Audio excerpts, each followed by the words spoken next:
वो अजनबी लड़की। रात का समय था, जब गहरे जंगल के पास स्थित एक छोटे से गांव में एक अजीब सी घटना घटी। गांव के सभी लोग अपने घरों में थे, लेकिन एक परिवार ऐसा था जो कभी भी अपने घर से बाहर नहीं निकलता था। ये परिवार बहुत ही साधारण था, लेकिन उनकी एक विचित्र आदत थी। वे कभी भी रात के समय किसी से बात नहीं करते थे और न ही किसी को अपने घर के पास आने की अनुमति देते थे। इस परिवार में एक लड़की थी जिसका नाम नेहा था। नेहा हमेशा अपनी माँ बाप के साथ घर के अंदर रहती थी और बाहर कम ही जाती थी। उसके चेहरे पर हमेशा एक चिंता और डर सा बना रहता था, जैसे उसे किसी चीज का भय हो। एक दिन गांव में कुछ अजनबी लोग आए। ये लोग अपने साथ एक लड़की को लेकर आए थे जो बेहद ही खूबसूरत थी, लेकिन उसकी आंखों में एक अजीब सा डर और गहरी उदासी थी। लोग उसे देख तो रहे थे, लेकिन कोई भी उससे बात करने की हिम्मत नहीं जुटा पा रहा था। वह लड़की किसी से भी ज्यादा कुछ नहीं बोलती थी, बस चुपचाप रास्ते में चलती रहती थी। नेहा को उस लड़की में कुछ अजीब सा महसूस हुआ। उसके मन में सवाल उठने लगे कि ये लड़की कहाँ से आई है और इसके साथ क्या हुआ है। एक दिन नेहा ने अपनी माँ से पूछा, माँ, वह लड़की जो बाहर रहती है, वह इतनी चुप क्यों रहती है? माँ ने उसकी तरफ देखा और एक गहरी सांस ली, तो उस लड़की के बारे में कभी मत सोचना। उस लड़की का नाम राधा था और उसके साथ जो हुआ वह हम कभी नहीं जान पाए। नेहा ने यह बात सुनी, लेकिन उसकी जिज्ञासा और बढ़ गई। उसने तय किया कि वह राधा के बारे में और अधिक जानेगी। एक रात जब सब लोग सो रहे थे, नेहा चुपचाप घर से बाहर निकली और राधा के घर की तरफ बढ़ी। रास्ते में उसे कुछ अजीब आवाजें सुनाई दी, जैसे कोई उसे पुकार रहा हो, लेकिन उसने इन आवाजों को नजरअंदाज किया और राधा के घर तक पहुंच गई। राधा का घर एक पुराना और जर्जर सा घर था, जिसके आसपास घना जंगल था। घर के अंदर जाते ही नेहा को एक अजीब सी ठंडक महसूस हुई।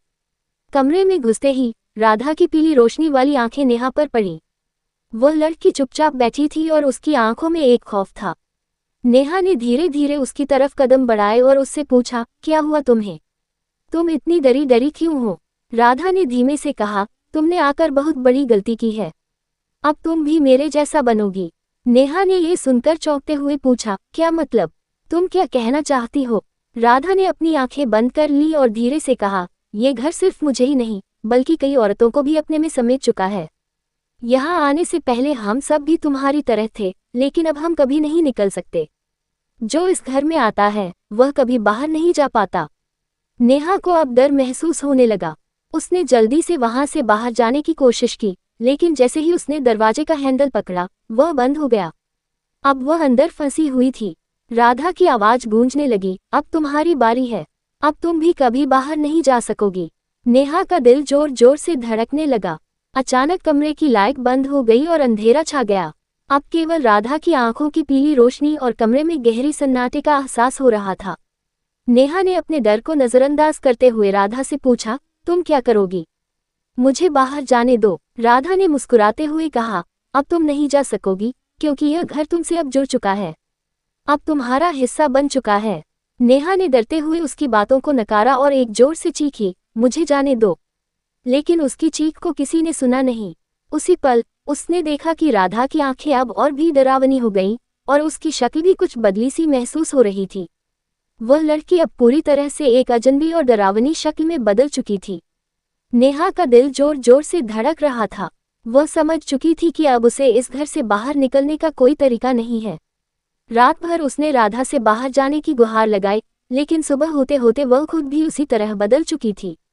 अब वह भी उसी खौफनाक घर का हिस्सा बन चुकी थी, जहां से कोई भी वापस नहीं लौटता।